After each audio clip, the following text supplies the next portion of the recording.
पोपटलाल पूरे दिल्ली शहर में बड़ी बड़ी डींगे मारने के लिए प्रसिद्ध था।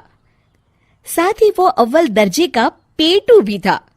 उसकी इस आदत के चलते कोई भी आदमी उसे अपने घर भोज पर नहीं बुलाता था। फिर एक दिन पोपटलाल अपनी बहन के घर जाता है, जो दूसरे शहर में रहती थी। अरे पोपटलाल, बड़े दिनों के बाद तुझे मेरी याद आई।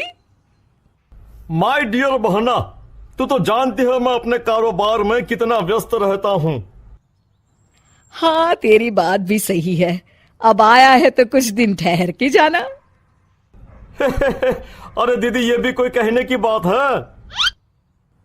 श्यामा देवी पोपटलाल को रहने के लिए एक कमरा दे देती है।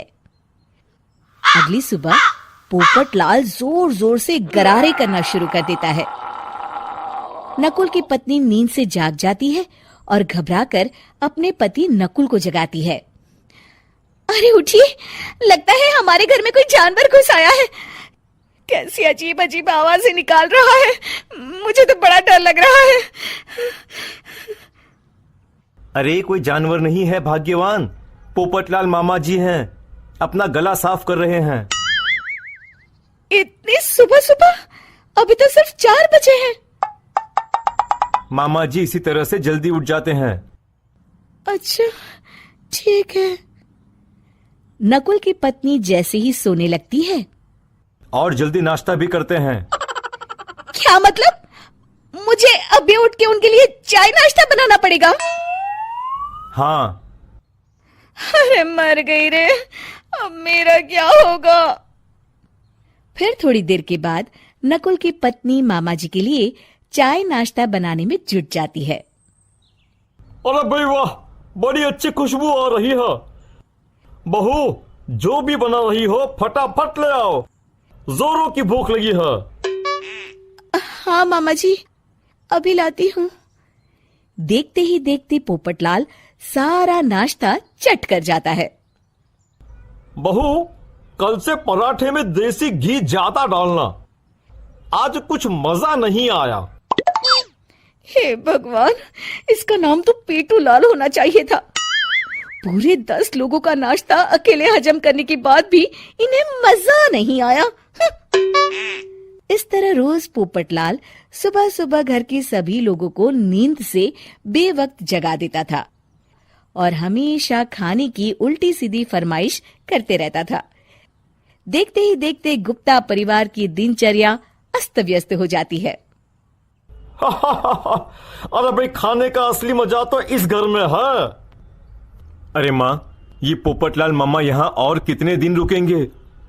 ये अकेले इतना खाना खा जाते हैं कि आज राशन वाला मुझसे पूछ रहा था कि अरे भाई, क्या आप लोगों ने घर में हाथी पाल लिया है? अरे बेटा, अब घर के मेहमान को कोई सीधे मुंह कैसे निकाल सकता है?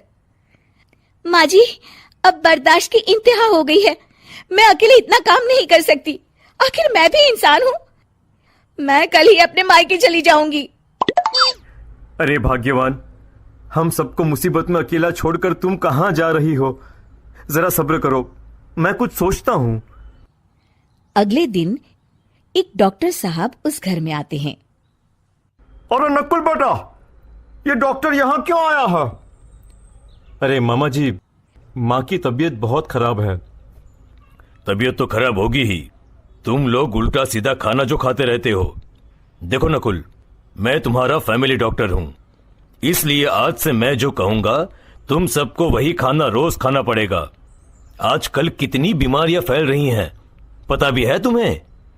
आज से तुम सब सिर्फ सलाद और करेले का जूस पियोगे, समझे? डॉक्टर अंकल, आप ठीक कहते हैं। पोपटलाल घबरा के, अरे क्या खाक ठीक है भांजे? ये डॉक्टर सीधे सीधे हमें घास फूस खाने के लिए कह रहा है। अरे मैं कहता हूँ भगा इस डॉक्टर के बच्चे को यहाँ से। अरे मामा जी, डॉक्टर साहब ठीक ही तो कह रहे हैं। इसी बहाने आपका इतना बड़ा पेट जो बाहर निकला हुआ है वो अंदर हो जाएगा। इस तरह गुप्ता परिवार रोज खाने में सिर्फ सलाद खाना शुरू कर देता है। बेचारे पोपटलाल का बुरा हाल हो जाता है। ये लीजिए मामा जी, ताजा ताजा करेले का जूस। अरे नहीं नहीं बहू, मैं मरने से पहले मरना नहीं चाहता। मुझे तुम लोग माफ करो। यह भेड़ बकरी वाली जिंदगी तुम लोगों को मुबारक हो। मैं तो चला यहां से। पोपटलाल अगले दिन ही घर छोड़कर चला जाता है। क्यों बेटा नकुल, मेरी अदाकारी कैसी थी? मजा आ गया डॉक्टर। आपने तो बॉलीवुड के कलाकारों को भी मात कर दिया। आपको तो ऑस्कर मिलना चाहिए। बेटा ये थोड़ा ज्यादा हो गया।